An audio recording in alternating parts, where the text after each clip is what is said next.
maging sinsero sa pakikipagtulungan para mapahupa ang tensyon. Ito ang panawagan ng Pilipinas sa China sa harap ng mga agresibong aksyon nito sa loob ng ating teritoryo.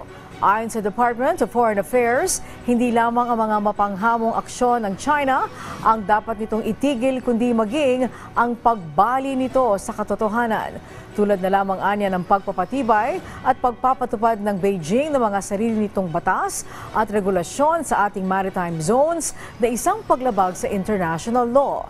Kasunod nito, nagpasalamat naman ang Pilipinas sa suporta ng G7 leaders pagdating sa pagpapatupad ng rules-based international order at rule of law sa anumang bahagi ng mundo, kabilang na ng South China Sea.